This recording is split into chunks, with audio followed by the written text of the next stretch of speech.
Life is 10% what we experience and 90% how we respond to it. Dorothy M. Nettermeyer. Welcome to the Guyana Dialogue. I'm your host, Shamisa Ali. Our topic tonight is the impact of flooding on the government's development program. The Guyana Dialogue is being sponsored by a coordinating council of Guyanese based in the US, UK, Canada, the Caribbean, and Guyana. Funding support is by well-known philanthropist Dave Narayan from Dave West Indian Imports. Please welcome my moderator for tonight, Dr. Tara Singh, who is a distinguished political and social scientist. Thank you very much, Shamisa, and welcome to our viewers. Thank you, Dr. Tara. Our panelist tonight is Dr. Sanjay Ramkisoon, and Dr. Vishnu Bisram will join us shortly. Our guest tonight is no stranger to the Guyana Dialogue. He's an Indian rights activist, he's a community and cultural leader, and a social commentator. Ladies and gentlemen, please welcome Mr. Ravi Dev. Good evening. Dr. Tara, please go ahead. Yeah, good evening and thank you, Shamisa. Welcome to our guest, Mr. Ravi Dev, who's a distinguished Guyanese, who has been very active, as Shamisa said, in the cultural and social spheres of life in Guyana, as well as he was a former parliamentarian as well, when he founded his own party, Roar. And we also have a panelist, another distinguished son of Guyana, Dr. Sanjay Ramkisoon, who's by profession a cardiologist. And he has been devoted a lot of time to spiritual and cultural work in New York as well as in Guyana. So we thank him and we expect to get Dr. Vishnu Visram to join us shortly. Everybody knows him. I don't think he needs any introduction. I want to first start off to congratulate Mr. Ravi Dev on a very important milestone that he passed this week. So congratulations, and I hope you continue for a long time. We need you to be there for a long, long while. There are many issues that still got to be resolved at the social and cultural levels in particular. Today we're going to talk a little about the flood situation in Guyana. And I just want to put it in perspective, like, I know last time we had you on the program, you said it's very difficult to fully control the flood situation in Guyana because of certain factors, which I'm sure you will go into. But last night I watched a program on Globesman with Timothy Jonas and Stanley Ming, who's a well-known entrepreneur and philanthropist in Guyana. And Sandy Ming made a point at the beginning that this is a situation not only for government, everybody is involved. And he cited an example when he drive around Georgetown, you look at the trenches, how they are full with debris and even vehicles sometimes, spare parts, they dump them in the... So he said all of us have to play a part. And Mr. Jonas mentioned that although pump is important, the pumps, he said the still situation is not solved by that. I'm not an engineer. I don't believe he's an engineer. So I was trying to get the engineer view on this from drainage and irrigation, but I guess it was a bit too late and I couldn't get a response. Now in 2020, 2.7% of the national budget was allocated to drainage and irrigation. That's about $9 billion. In 2026, this budget, that proportion in the national budget was raised to 5.2%, which translates into about $82 billion. Now, a lot of these money allocated not only for maintenance, but new projects like the pumps, like they have in store. They're going to install pumps in region 2, 3, 4, 5, and 6. Those are in the works. And they'll create more Hope Like Canal like Hope in East Coast, like in Region 5 and Region 6, they're creating two as well.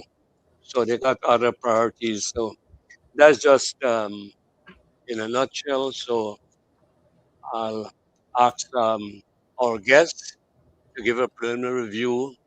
He lives in Guyana. He experienced a flood. First of all, tell us, is it still raining in Guyana? Well, good evening, fellow panelists and our viewers out there from Guyana, from iFlood Ocean View specifically, 200 yards from the Atlantic Ocean, held back by a seawall. It's not raining at this moment, Tara, but it has rained intermittently during the day, and we fully expect that during the night it'll rain. We'll hear the patter of those raindrops on the roofs during the night. Some people, it puts them to sleep, but with the amount of rain that's been coming down, it makes a lot of people get out of bed to look out of their window to see if their yards are flooded, or if their lower apartment, if it's so built up, is also flooded. So it's a concern that we have had in Guyana, and it's there. But Dara, you alluded to our last program when we discussed the whole phenomenon of flooding in Guyana. And yes, we have to repeat something because somehow it doesn't seem to percolate into the national consciousness. And I'm talking of both we, the people, and in those who run our national affairs. First of all, I want to emphasize that we, from the very beginning of our existence, President Ali, when he went up to Fort Island to mark the 60th anniversary of our independence, reminded us of another phenomenon, which is that the settlement of Guyana began upriver. Fort Island, Fort Zelandia there was built around 1784. And even before that, Fort Kike overall was built in 1634 or thereabouts. So we are talking about the beginning of our history of this country began in the 17th century upriver. And why was that? Why did they go upriver? You have to pass the coastline. Why go upriver? Well, for the simple reason that our coastline wasn't land. It was a mangrove swamp between 2 to 6 to 8 miles inland was all mangrove swamps, and it was not habitable. And that's why they went inland. When the fertility of the soil ran out, they then came to this coast and had to then drain it and prepare a system of keeping it drained because we are literally 3 to 5 feet under the sea level at high tides. And behind us, so they built a sea wall or sea dam in the beginning with mud. Later, they built a back dam, and that back dam kept out water from the back. So I want to emphasize, as I do at all occasions, that we in Guyana are literally living in a trench with two banks. One, the front dam, the seawall, and the back dam holding out the conservancy waters. So therefore, we have to be continually concerned as to whether this system works or it doesn't work. And since we talk about flooding, and right now we're experiencing it, it means that it ain't working. The question, however, is why is it not working? And is this a short term challenge, or is it one more long term and systemic? And as I said the last time, it is a systemic one. And systemic problems need systemic institutionalized proposals and initiatives. So let's take one systemic factor that has changed: the amount of rainfall. 300 or 400 years ago, when the Dutch started out, the rainfall since then has increased. We talk about climate change, and that's a bit of a simplistic thing to say is an increase. Interestingly, we are having periods of drought. During certain months, we've had droughts. But yet, when the rain comes down, it is much more intense. Therefore, the amount of water that has to be drained when it rains has increased far beyond what our drainage and irrigation system was designed to handle. And that is a systemic issue that ain't gonna go away, because we know, based on all of what has been in the press, even though there are some people called climate deniers in the United States, we know based on the actual weather patterns that they can't hide that the weather is changing. And for us in Guyana, we're having more rainfall. When it rains, it's more intense. Therefore, more water needs to be expelled into the ocean. But simultaneously, the ocean is rising in front of us. And therefore, the window of opportunity for us to get the water out during low tide, that is decreasing. So we are, to use a maybe inappropriate analogy, we are between a rock and a hard place, or between water and the deep blue sea. So what do we do about this? And I'd like us to discuss this from the standpoint that this is a systemic issue that we must confront as a nation, because we cannot have this sort of deprivation of our things. So just as how the Dutch made a decision after almost 200 years to move inland to the coast, we'll have to, because of the change situation, we will have to make some decisions of the same magnitude in the here and now as to what we do about this flooding. You know, when the Hope Canal was being built, the PP government came in for much criticisms. East Coast used to be flooded regularly whenever they had heavy rainfalls. Now today we have seen the value of that Hope Canal. It's causing flooding, but not that much as before. And that's why the government is expending a lot of resources in building other Hope Life Canal in Region 5, Region 6, and also in Region 3. Now, Dr. Sanjay, I know you may be interested in the flooding and infected disease that could be spread through flooding, etc.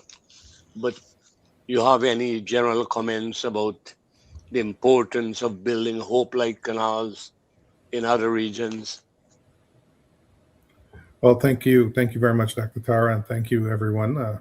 It's a pleasure to be on this esteemed panel once again, and to talk about a topic that's very near and dear to my heart. Because as a kid, growing up in Line Path and Crabwood Creek, we're no strangers to flooding. As a kid, I remember hanging out at my uncle's house in Line Path, and by 4 o'clock in the afternoon, suddenly there was water everywhere, and I couldn't get out to come to the road to go home in the afternoon. We had to swim out, and because it was so fast, the sea dam broke away at that time. And now I can understand that this problem that we're facing, constant rainfall, heavier rainfall, higher sea levels, all quote unquote from climate change.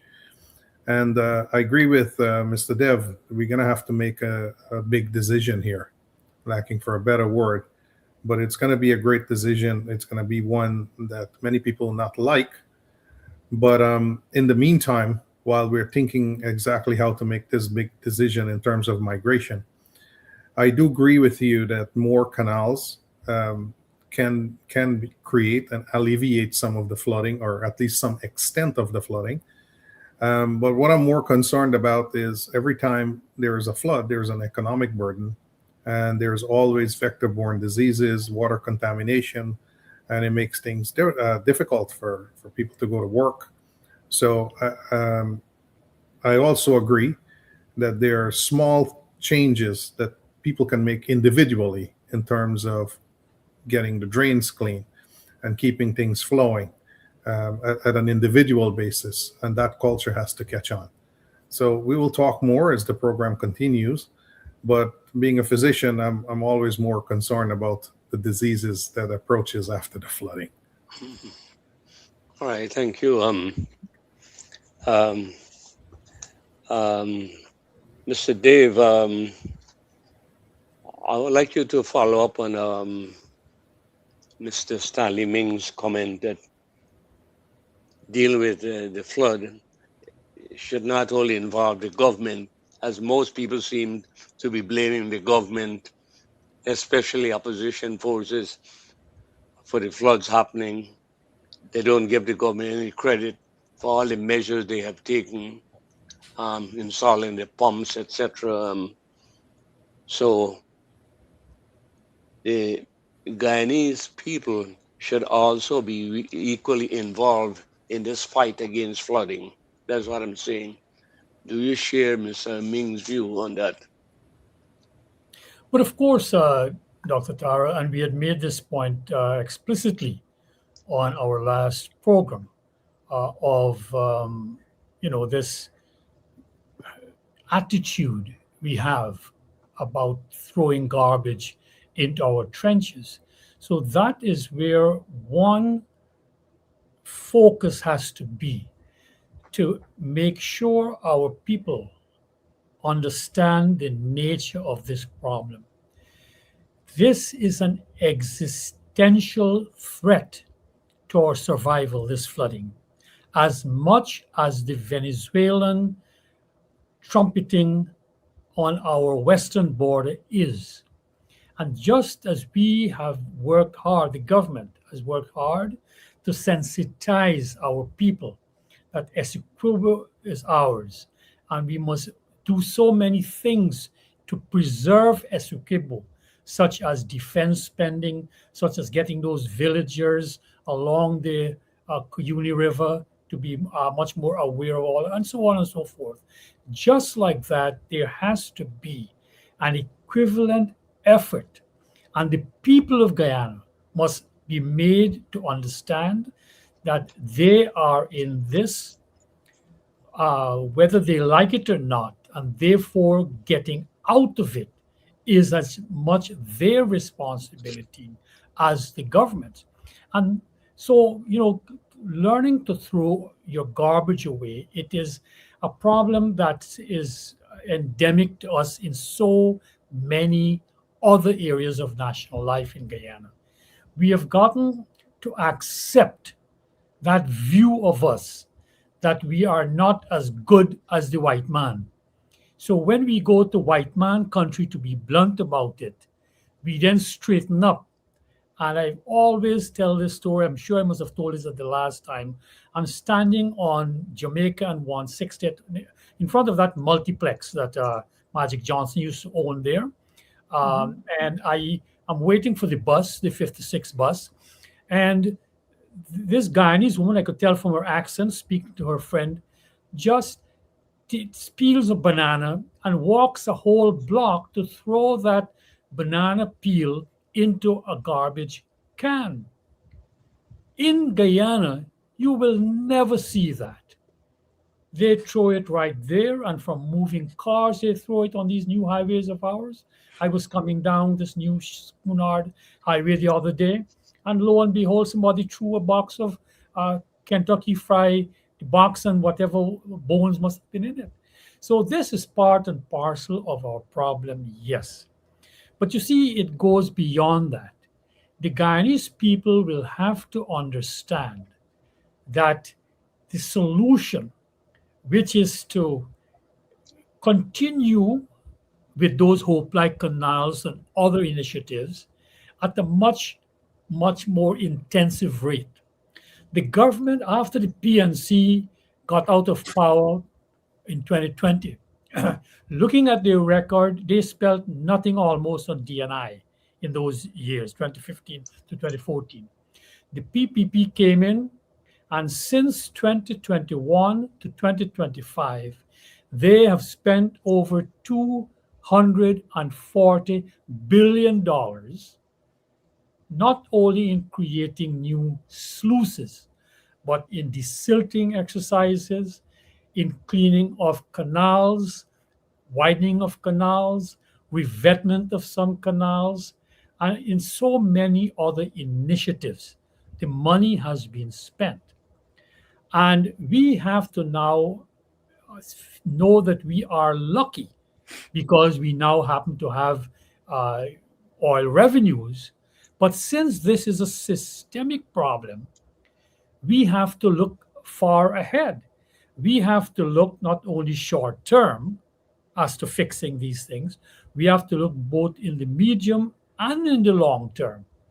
So, for example, President Ali has made one very crucial decision that we must credit him for. Burnham has spoken about this. He saw that he knew this problem. He was not a madman. The data has always been there. As our Dr. G has just said, he was a young boy in Springlands. He knew there was flooding. Burnham knew about it. Burnham talked of moving our capital to the Northwest District, but he only talked of it. President Ali has set the wheels in motion.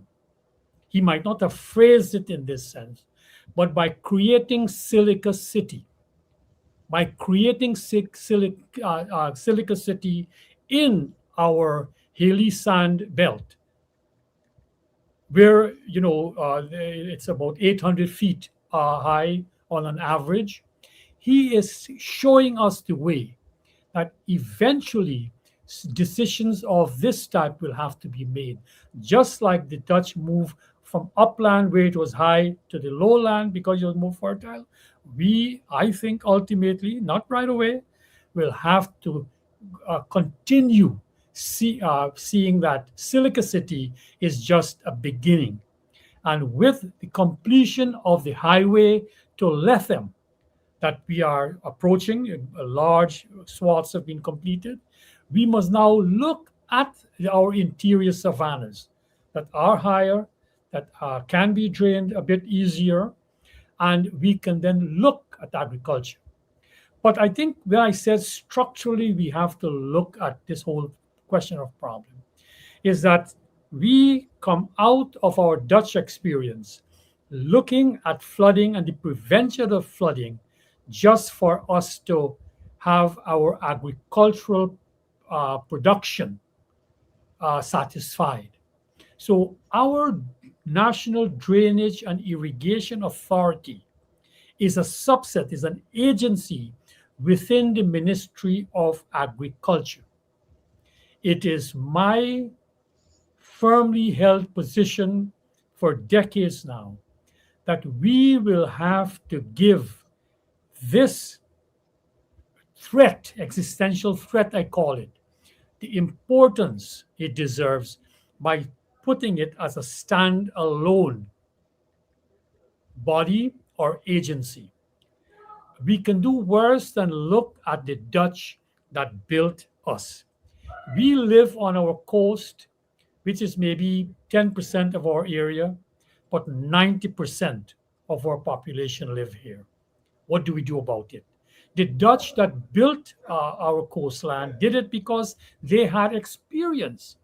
In the same 17th century, they drained their Netherlands, their lowlands, where if their dikes and dams and sluices are not kept at optimum working condition, 53% of Holland or Netherlands will be underwater. 53% of their country. Ours is only 26%, but it's 90% of our population. So we can do worse than look at what the Dutch have done. what the Dutch have done. We don't have to reinvent the wheel. And one of the innovations that they have made is to, since the 17th century, they have decentralized water control. It's not part of it abuts local government, it abuts the central government, of course, it's in the country. But their water boards, there's 21 of them in Holland, in the Netherlands, and they control the water. It is their mission. It is one mission that they have to have. And they know that at any time, if they fail in their mission, their country drowns. Today, they're a model. They have something called a Blue Initiative, where about 30 countries across the world is sharing in their experience, as far afield as Ethiopia and I believe Ghana and some other countries. 2015, the PNC government invited a team of PhD students from Holland who have this kind of experience to do a survey in Georgetown.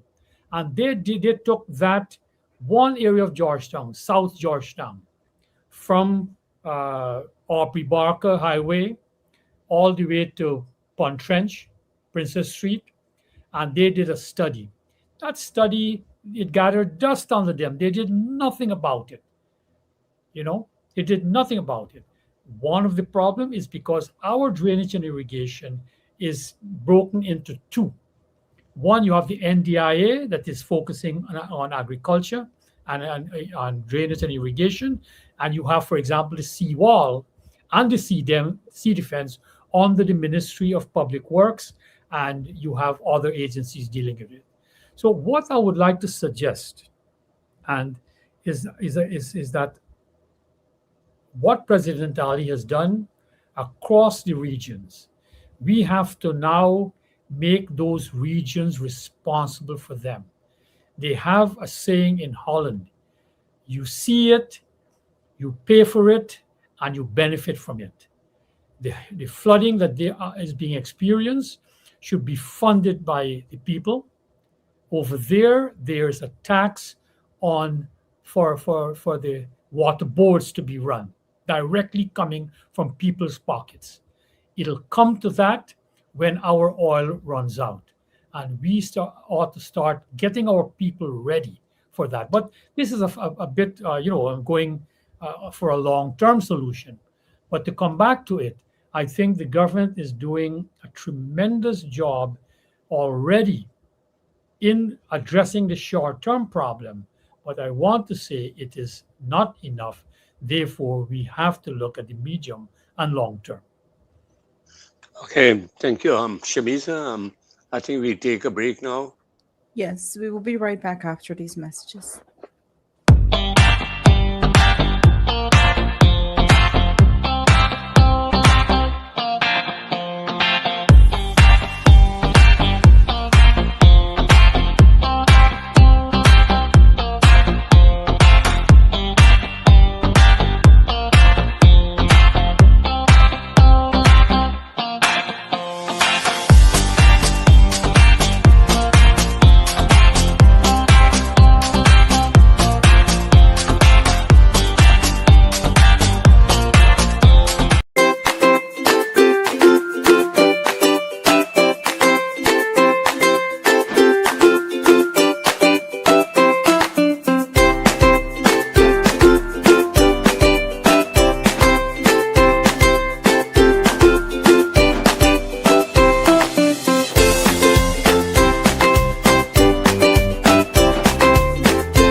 Yeah, We are back. yeah, okay. The the flooding in Guyana is usually when we have this problem when you get heavy downpour, torrential rainfall. When there is no torrential rainfall, is the city or other areas in Guyana normally covered under flood? What about the 2005 floods that occur? Wasn't that followed by incessant rainfall as well, or a breach of some dam or a seawall or something? I can't recall, but there's a major flood occurring there too. But if we don't have this torrential rainfall, if the current irrigation system is operating at the optimum level, there should be no reason for any flood. But when the rain come, as I said, the capacity is not there to handle the excess. So I just want to, now we are focused on the coastline, but how is it interior region like Region 9 experience some flood as well? How you explain that? You want me to address that, Dr. Tara? Yes, yeah. Yeah. Yeah, well, that's the situation, Tara, is that Guyana, we are known as the land of many waters for the very fact that our country is traversed by all these rivers. But rivers just don't spring up. They spring up because of water flowing into them through a natural process. And so, therefore, Guyana has always been a country that has a high amount of rainfall, which then have these rivers swollen at different times of the year as they come down. So we then have to, as you said, you're posing a question, why then do they flood? They were supposed to run down because there's a gradient from inside of the country running down to the coast in a north, in a south to north area. That's how all our rivers run in this fashion, excepting the Pomeroon, which runs a bit east-west. So rivers will follow the natural gradient. But one of the problems we have seen in Guyana, and this is where there's something called political ecology, that when you look at these ecological effects, there are other factors. And in this case, we made an economic decision to allow large scale mining along some of our river banks. And large scale mining increases the amount of silt that is deposited into the rivers. And rivers over thousands of years, they bring down a certain volume of silt, which then will deposit, as we know, on our banks, our mud banks, at the mouth of the Demerara and Berbice River. And in fact, those same mud formed all the islands in the Escriba River at its mouth, because when the silt meets the Atlantic Ocean, the silt is deposited. So what has happened in our interior, one reason for certain areas to be flooding is the amount of extra silt that is in those rivers, which have raised their floor of the river, the bottom of the river. So as much, so the water cannot go in a deep trench. It then spreads out. It has always been there. I mean, people who live in Region 9 know that. It is just that it has become increased, again, because of some of this siltation, but because of extra rainfall when the rainy season hits the hinterland also. So it's a confluence of climate change and our extra deposit into our rivers through mining and other activities. We have to therefore have legislation in place and penalize, let these people who are doing the mining understand that there's a cost, because the cost is now borne by the poor people of the Rupununi who have to experience that floods. They don't have to deal with, we have never brought up the point of this mining causing flooding, the amount of new deposit. So these are new areas that we have to look at and put a cost to it, because there's a cost to the people of Guyana. So coming again, because of the increased gold mining that is going on right now in our country, because even if you don't throw it into the rivers, you do this deep mining and the overburden is put on top, and then the rain eventually will wash it down gradually over time, and that will put it into the river. So you have the situation along the river of flooding. It will also, we should know that it increases the height of the bars across the Demerara and Berbice River, where we have to dredge these periodically. We bring in Boscalis, and the government spends a lot of money to dredge these bars that only prevent ships of about 15 or 16 feet to cross over. So there's a cost to it, and I think that's the reason and how we deal with it. We must put a cost of dumping sediments in our river. Dr. Ramkisung, over to you. Yeah, thank you very much, Doc. It seems like it's a systemic issue, and it's a multifactorial issue why we're having flooding, not only in the coastline but other areas. But I just want to juggle your memory back to the study that was done by the Dutch company. You said some students came and they did a research on Georgetown, South Georgetown. Do you have any idea what the findings or some suggestions in their reporting would be? Yes, and again, this is something that has been there, and it highlights one of the problems that Dr. Tara has made that and Mr. Ming, which is about the irresponsibility of the Guyanese people to just dump. Well, what they point out is that, coming back to the Dutch model, there's 3 levels to drainage. The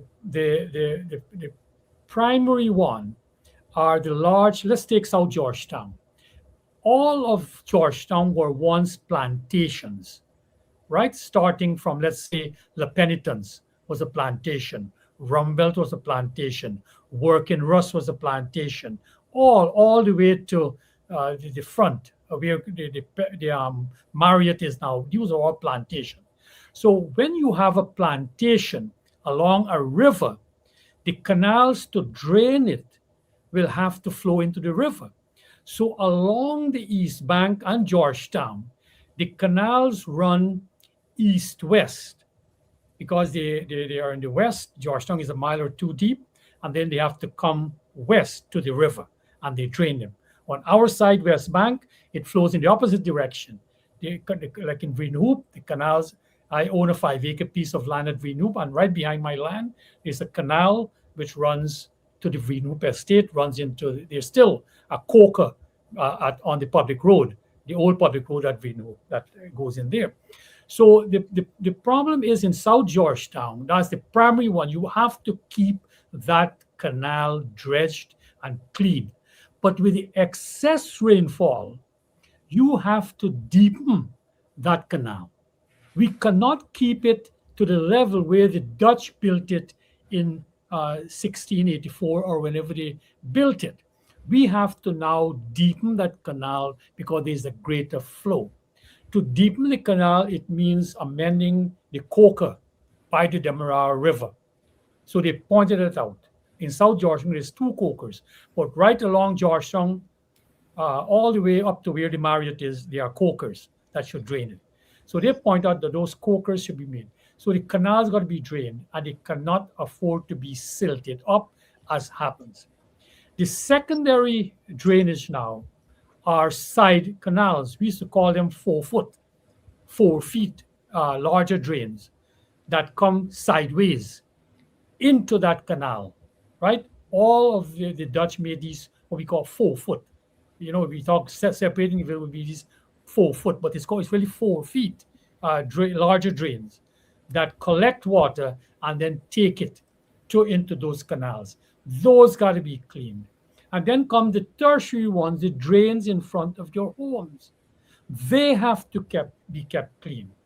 But what they saw in South Georgetown, each of the 3 types of drainage, because we don't have irrigation in South Georgetown anymore. They ain't planting nothing in South Georgetown. Right. So each of the 3 types of drains are all not maintained, especially by the people there. So, you know, when something hit the fan, everybody cries out. But those same people, when you go to them in the dry season, and even during the rainy season, there, ad infinitum, you see these photographs of plastic bottles and styrofoam cups and plates in these canals. Because from the 4 foot to the primary drain, and from the tertiary drains to the 4 foot, you have culverts. So these cups and plates and bottles all collect at these culverts and block up everything. So I don't understand why people should not expect flooding. I live in Iflut Ocean View, and apart from the extraordinary high tides we had about 5 or 6 years ago when the waves overtopped our seawall tremendously, it was flashed across the world, 30 or 50 feet high waves when they hit it. That was the only time water approached my driveway in Ocean View. We have never had any flood here because we keep our front drain clean. As we say in Iflut here, you don't have what you call kachu bush, the wild Edo bush that quickly grows and clogs up drains. I have concreted the drains in front of my home. Then you have the side drains. They end into our canal, which is always kept clean, and that goes into the ocean, right? So, like yesterday when I crossed the bridge there, the water was very high on the canal. Whenever we know the water is high, we say, "Oh, it's high tide," because you can't let out the water. But up to now, it has been ages since the last flooding. So it can be done in most areas that aren't low. And that's the other point of it, Doc. There are certain areas that historically were very low, and the easiest way to find out which plantations were very low and were prone to flooding, they were the ones that the white man sold out to the freed slaves.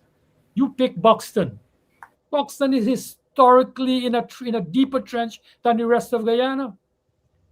Mr. Guyana has always pointed that out. But so we shouldn't be surprised if you get flooding there. If the trenches, the New Hope Canal has helped to drain Buxton, cleaning the backlands because they own those backlands. They should be kept clean, or else you will have flooding. Out over in Essequibo, the village of Houstidarian, which was the first village that was sold to Indian indentured, was sold to us, was one of the historic villages that was flooded. And the first set of East Indians they gave it to, they might have just come from India, but they were no fools. They knew about flooding. They said, we ain't taking it up until you build a canal and a sluice. And until the white man built that, Houstidarian remained unoccupied. Similarly, my dear panelists, we in Guyana, the people got to take charge of it.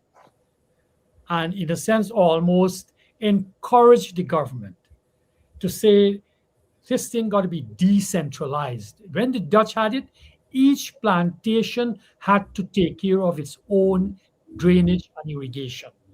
You had to pay for it. When the villages were freed, they refused to pay for it. And, I'm not going to get into that. They're always complaining that they were flooded out. They weren't really flooded out. If you don't pay for it, then the other adjoining estate, which is the grinding estate, isn't going to pay for it. Now, with us abandoning 99% of the estates, right? Wales is gone. Who's going to keep draining those canals? Somebody got to do it. And again, I come back to the Dutch recommendation. It'll be too much for our central government, especially when the NDIA has other responsibilities of irrigation. Again, I come back that we got to focus on flooding and drainage as something that is a national priority. And I am personally going to be, forwarding these recommendations, which we made 20 years ago, to President Ali for his consideration. Okay. Thank you very much. That was very informative. Just to follow up on that, Doc, if I can.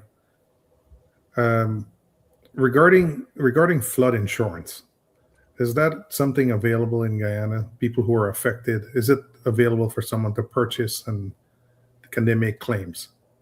Well, the government of Guyana, in a unique initiative, has provided flood insurance for rice farmers, who are some of the most affected. For example, recently President Ali went out to Maikoni because those people forget that Maikoni was opened up by private farmers. Maikoni was opened up by private farmers. There's a man named Jagdeo who built his own canal called the Jagdeo Canal. He couldn't read and write, but he built a 3 mile canal to drain his land. He invested in the first Caterpillar tractor for Guyana. Couldn't read and write, he couldn't vote, but he did it. So the point I am making is that at one time, just like the Dutch opened up the sugar estates and drained and cultivated it, the rice people also drained and cultivated it. Cherry Jagan, to his eternal credit, opened up the Black Bush Polder scheme to drain those 55,000 acres or so there. And the drainage and irrigation that was done by a British firm that he had brought in, they had made the calculations for the rainfall of that time. But we have to now keep records, and I'm hoping records are being kept because we have these weather centers all across Guyana. And we should appreciate that now, as we are repeating again and again. In our rainy season now, it's a more intense rainy season. So unless we then deepen or make provision for that water to come out of the Black Bush polder, the word polder, of course, is a Dutch name. They have empolder. That's what all of Holland is, empolder. So if you don't clear the water from those polders, they're going to have flooding, and you're going to have those rice farmers suffering. So to come back to the situation again, I think it'll be too much for the central government or for any one institution, because as it increases, this challenge increases, we'll be running all over the place as we are forced to do right now, where President Ali is coming out, to his great credit, to try to be with the people, putting on his long boots, putting on his overcoat, rushing out, coming off a plane and rushing out to see flooding. It's great, it's good. But systemically, the people of Guyana must get behind him for us to spend the money. And we will only appreciate it when we contribute some of that money.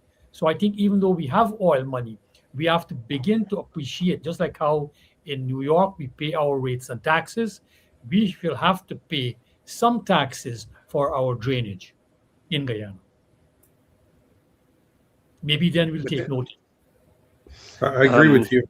When you pay for it, you will expect better drainage as well. Well, try to explore it by not throwing all your Kentucky Fried. There are many people in Guyana who think that all money is flowing down the treasury. Yeah, man. So they don't expect to pay for anything. Now, government should pay for almost everything. That is some of their attitude. Now, I recently visited Blackbush Polder, and all the drainage canals are well kept. They're dug, and they have access to the Quarantine River. So I think they're doing a fantastic job. All the canals were immaculate, clean, and I was kind of surprised. And they have drag lines digging trench, making it deep and wider. So they're doing a good job down there. Too often we tend to see the negative things only and highlight a few and generalize, and we forget the good things that people are doing as well. Now the flooding caused intense damage, especially to rice farmers, and government will compensate them. But do you know if there's any movement ahead where the government will encourage rice farmers to take out crop insurance. Is that an ongoing project or they're thinking of it? But as I said, Tara, there is a crop insurance that the government has introduced. I'm not sure if it is implemented yet, but President Ali announced that. And that will have to be monetized through the banking sector and the insurance sector for the farmers to enjoy it. I will look into it. I don't know it, but he has announced that initiative on his own, looking at the long-term plight of the rice farmers. Because in America, again, we don't have to reinvent the wheel.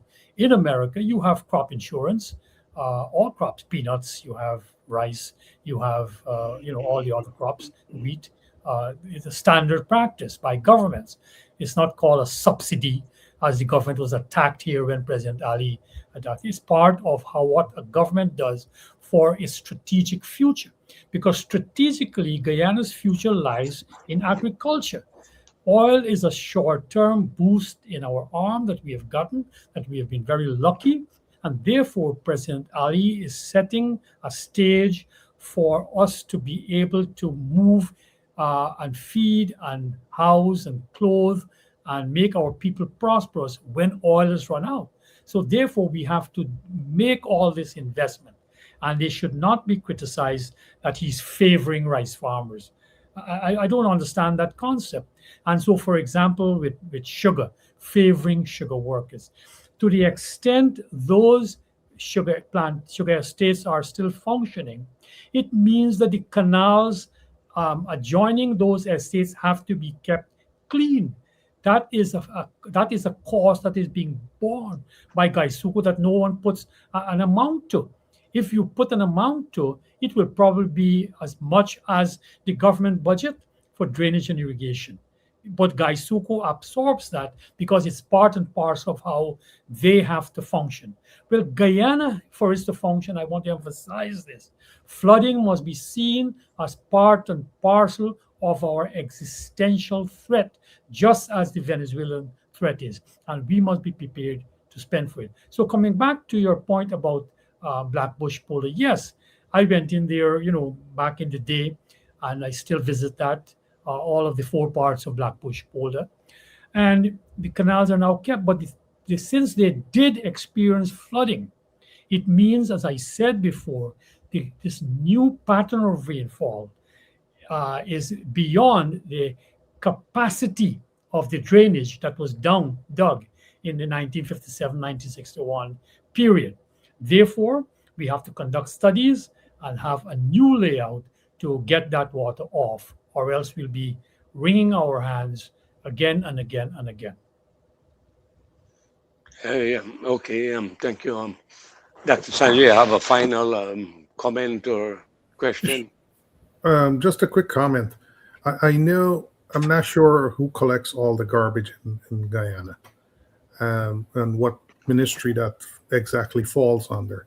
But do you see long-term a long-term problem being solved with instituting a recycling system, like 5 cents per can in New York? If you return the Coke bottle or the plastic bottles for a few bucks, you think it will avoid people throwing it into the canals? Well, there's 2 parts to your question, Doc. First of all, the garbage in most areas have now been privatized. So in fact, on West Demerara, there's a company called Puran Brothers. They do the garbage collection. They come every Thursday.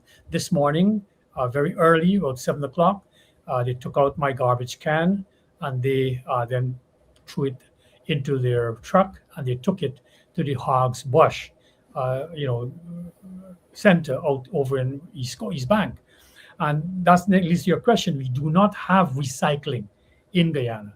So this is where, as you're suggesting, if you have a single entity looking after drainage, as you have in Holland, that entity will then come up with programs like recycling to incentivize it by returning. We had some relatives over the holiday, and today my daughter was asking, Dad, what do we do with these bottles, Banks and Shan? And what's the other one called? Shandy, something like that. The females drink. Shamisa, you know what the females drink in Ghana? It's a Yeah, they drink shandy. shandy, right? Something like that. Yeah, Anyhow, shandy. so she was asking, my daughter said, Dad, what do we do with these bottles? And the mother said, well, it doesn't matter because so they're not incentivized to then recycle it. So come back to your question, that's one thing that has to be done. But the private garbage, as the local government minister Priya Marichan, who has come up shown to herself to be very active, she initiated this whole system of these large objects that were pretty much dumped all over the country that mightn't be dumped into the drains, but because they're clogging up the landscape, the rain doesn't get a runoff. So therefore, the local government now, each of the local government across the country in the NDCs, they've been given trucks and trailers to pick up garbage in their consistency. So in my area of Ocean View now, ever so often they will inform us, put your garbage, your larger piece of garbage out and collecting that. So again, the central government, in the form of its local government arm, has been doing this. But this is something that has to be done at the local level. So I think again to beat my drum again and again, if all of this was centralized into one body, I think it will flow much faster and more efficiently. And the last thing I want that we have not talked about, that everybody now they are concreting their yards. The old estate yards were 50 by 90. My house that I'm sitting on my dad's lot that he got when he came out of Logis, the yard is 50 by 90, but the house is 40 by 80 or 85, meaning it fills up the whole yard. So there's no drainage into the side of the yard that it soaks in. So throughout Guyana now, we have this spate of building where everywhere you turn, there's a truck of sand. Sand means concrete, concrete covering up the soil. So our rains don't get to flow off as in the past on the coastline. I don't care where you go. My kids got some of these professional lots out in LBI. And when I drive there, the whole of LBI, which is an estate, their houses are in the old cane fields behind LBI estate, where I used to visit as a boy. They are literally in the old cane fields, yet they've been raised and concreted over, right? So luckily for them, there's the irrigation canal right to the side of their homes, right? These young professional homes. But by them all concreting their yards, where's the water going to go? Enough. Yep. It's a Okay, component. Yeah. I noticed there's one of our viewers, Sandra KB Singh, says that there are 6,000 registered rice farmers in the crop insurance, that rice farmers do not have to pay towards this. It's a pilot project that has been instituted for a 3-year period. So we want to thank her very much. Yeah, I'd like to thank that viewer. I myself, I was going to follow up, so I thank her very much. Yeah. Okay. All right. I think that we have come to the end now. I don't know if Shamisa has any questions for you. Shamisa, over to you. Thank you, Dr. Tara. Of course, being from Ocean View, I love having discussions with Mr. Dev. So, again, you mentioned living in Ocean View, which is where I grew up. Yep. With access to the ocean, and we don't just call it Ocean View. We really do have access to the ocean, guys. All right. What changes have you observed in the last 10 years that concerns you the most? In Ocean View? In Ocean View. In Iflood. Erosion and a lot of different things that you're seeing, the water coming over the seawall. Have there been a lot of changes? I'm keeping my fingers crossed. That was a real wake-up call when the water came over the seawall. Because you see, another variable in Guyana's challenge of flooding is that we have over 400,000 tons of silt coming out of the Amazon that comes around the west and is deposited French Guyana, Dutch Guyana, and us, and peters out by the time it hits Curacao. I went to Curacao 2 weeks ago, and they have blue seas. There's no silt there. So this silt has deposited here. So in Ocean View and in Shoreville and in Leonora and along our coast, this silt is always deposited, and it then causes the waves to move in different direction when it hits. Because if you remember, when you went to the seawall, Shamisa, we have these groins that go out to break the force of the waves. In addition to the seawall, which goes east-west, we have the groins that run north-south to break the force of the waves. Those groins also attract silt to deposit there. So sometimes, like when those waves hit, it coincided with a period of heavy siltation at our area.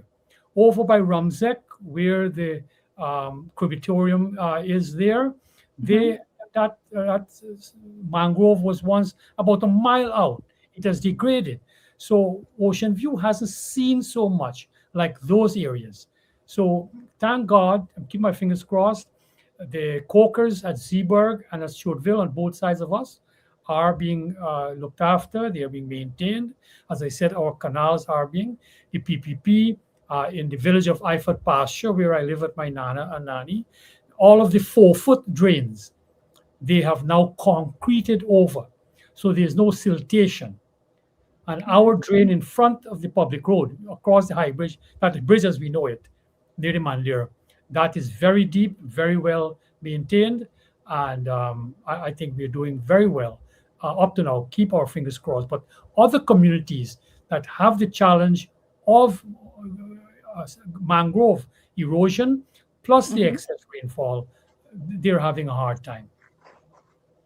Well, I hope that the government can look into some of these things, because we really do need we need to act now, because in 20 or 30 years, whatever we do today is going to have an impact in 20 to 30 years, which the future generation is depending on us to act now. So some people will argue flooding in Guyana is primarily a drainage or infrastructure issue rather than a climate change. How would you respond to that perspective? Well, if the facts don't support that statement, we know that the ocean in Guyana is rising at a specific rate. It might be small. I think it's 0.9 centimeter per year, but that adds up. So it is a noticeable rise of the ocean in the whole Caribbean, has been acknowledged, and all the way the Gulf up to Florida. That's a fact. We don't have to beat that one to death. And the amount of rainfall, as I've said, this is registered. One good thing about Guyana, we have these rainfall stations. Ones at Meersarg, the one that comes up on my screen when I put on my computer. It tells me, what's going on. And the rainfall, as I said, is a change pattern. While overall, the rainfall has not increased as much in the period when the rain does fall, it's much more intense. So in a sense, we have to build for that, because it's the exception that is causing the problem. As Star Singh just said, most of the time we are dry and we are going along merrily. But we have to plan for those exceptions, and that's how all infrastructure is made. So when we say it's an infrastructure problem, it simply means that the infrastructure has to keep up with the variables through time. That's we call it political ecology. There's a whole study in geography about political ecology, that you have to keep up with all these other changes that goes on in every society. The way we build. When my dad built his house, it was a simple 20 by 20 house for $1,000 to paint it and everything, and was all of the water was drained off. Now it's all concreted over. I said, in my own home, and if you come back, the whole of 3rd Street where I live and 2nd Street where you live, all of the homes these yards are concreted over. Huge homes fill up the whole yards, and therefore the water has to be drained off. Luckily, like I said, our drains are still clean, because Ocean View happened to be built on an old plantation provision ground where the slaves used to plant, and it was built up over the years by the slaves. So we happened to luck out there. Very good. Well, it's always a pleasure to have you. I can listen to you speak over and over. And Dr. Tara, I hope we can have Mr. Dev back very soon on the program. I will ask you now for your closing remarks. Well, Shamiza, I want to compliment you, your team, for hosting these programs. And I hope that the viewers out there are listening. As Tara Singh mentioned, I might not mind so which he alluded to, but delicately didn't want to say I'm now 75 years old. I'm an old man, and I've spent the last 35 years in Guyana doing nothing more. I've never worked in Guyana, doing nothing more than considering, the problems that confront us as a people. That's all I have done. And my wife always asks me, why you worry about these things? Why you worry about these things? I can't help it. I worry about it. So the problem is that on my last leg, so to speak, Dr. G will tell you I should be in sannyasi. I should be wandering around the fields, the forests of Guyana, saying bhikshu, bhikshu, to get some food. But I'm not doing that. I'll keep on studying. So I'm happy to be accommodated so I can pass on what I've accumulated for the last 30 years. And if it makes sense, I'm hoping the authorities will take note and give it some heed. I think Dr. Irfan Ali has shown himself to be a very, very humble man who took time to wish me a happy birthday and to acknowledge that, I do make sense sometimes. Thank you. I think you make sense a lot of times, and happy birthday to you. Happy birthday. Thanks. Dr. Tara, with that said, I would like to thank our panel for being here this evening. Thank you for taking the time to be here. To our viewers, we appreciate you taking the time to be here. And to everyone out there, have a pleasant evening. Until next time, I'm your host, Shamiza Ali, and this is the Guyana Dialogue. Good evening, everyone. Thank you very much.